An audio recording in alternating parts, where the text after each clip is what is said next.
ఆరోగ్యాలను కాపాడడం కోసం తమ ఆరోగ్యాలను సైతం లెక్క చేయకుండా అహర్నిశలు కష్టపడి పనిచేస్తూ సేవలు అందిస్తున్నటువంటి ఆశా వర్కర్ల పట్ల ప్రభుత్వ నిర్లక్ష్య వైఖరిని నిరసిస్తూ ఈరోజు సిఐటియు ఆశా వర్కర్స్ యూనియన్ ఆధ్వర్యంలో రాజన్న సిరిసిల్ల జిల్లా కలెక్టరేట్ ముందు ధర్నా నిర్వహించి ఈ ప్రభుత్వానికి ఆశా వర్కర్ల సమస్యలను పరిష్కరించాలని చెప్పి ధర్నా చేసి వినతిపత్రం కలెక్టర్ ద్వారా ప్రభుత్వానికి వినతిపత్రం అందించే కార్యక్రమం చేపట్టడం జరుగుతూ ఉంది. ముఖ్యంగా ఆశా వర్కర్లకు సంబంధించి చూసుకున్నట్లయితే దాదాపు రాజన్న సిరిసిల్ల జిల్లాలో 15 పిఎస్సీల పరిధిలో 474 మంది ఆశా వర్కర్లు విధులు నిర్వహిస్తున్నా కూడా వీళ్ళు అనేక సంవత్సరాలుగా ఆశా వర్కర్ల అన్ని ప్రజలకు సంబంధించినటువంటి సమస్యలపైన కాకుండా ప్రభుత్వానికి సంబంధించిన అనేక సర్వేలు నిర్వహిస్తూ ప్రభుత్వానికి సేవలు అందిస్తున్న ఆశా వర్కర్ల పట్ల ప్రభుత్వం నిర్లక్ష్యంగా వ్యవహరిస్తూ ఉంది.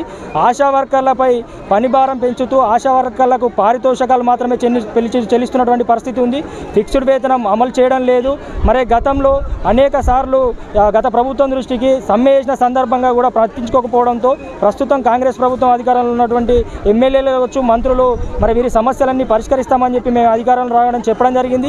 ఇప్పటికీ 7 నెలలు అవుతున్నా కూడా ఆశా వర్కర్ల సమస్యలు పరిష్కరించడంలో ఇంతవరకు చొరవ చూపడం లేదు. కాబట్టి ప్రస్తుతం అసెంబ్లీ సమావేశాల నేపథ్యంలో ఆశా వర్కర్ల సమస్యలను పరిష్కరించే విధంగా చర్యలు తీసుకోవాలని చెప్పి ఈ సందర్భంగా డిమాండ్ చేస్తూ ఉన్నాము. ఆశా వర్కర్లకు సంబంధించి చూసుకున్నట్లయితే జిల్లాలో ఆశా వర్కర్లకు పెన్షన్లు కట్ చేసినటువంటి పరిస్థితి ఉంది. గతంలో రావాల్సిన పెండింగ్ బిల్లులు రావాల్సినటువంటి పరిస్థితి ఉంది. అదేవిధంగా ఆశా వర్కర్లపై అధికారులు వేధింపులు గురి చేస్తున్నటువంటి పరిస్థితి ఉంది. ఇక్కడ ఉన్నటువంటి అధికారులు కనీసం ఆశా వర్కర్లు తమ సమస్యలు చెప్పుకోవడానికి ధర్నాకు వస్తే కూడా రాకుండా అధికారుల చేత అడ్డుకుంటున్నటువంటి పరిస్థితి మనకు ఇప్పుడు కనిపిస్తూ ఉంది. ఈరోజు ఈ సందర్భంగా మేము జిల్లా కలెక్టర్ గారి ద్వారా కలెక్టర్ గారిని విజ్ఞప్తి చేస్తూ ఉన్నాం. వెంటనే ఈ సమస్యలు పరిష్కరించకుంటే కనుక జూలై 30 తేదీన ఆశా వర్కర్లందరూ కూడా రాష్ట్ర వ్యాప్తంగా చలో హైదరాబాద్ అసెంబ్లీ ముట్టడించైనా ఆశా వర్కర్ల సమస్యలు పరిష్కరించేంత వరకు ఈ పోరాటాన్ని కొనసాగిస్తామని చెప్పి తెలియజేస్తా ఉన్నాం.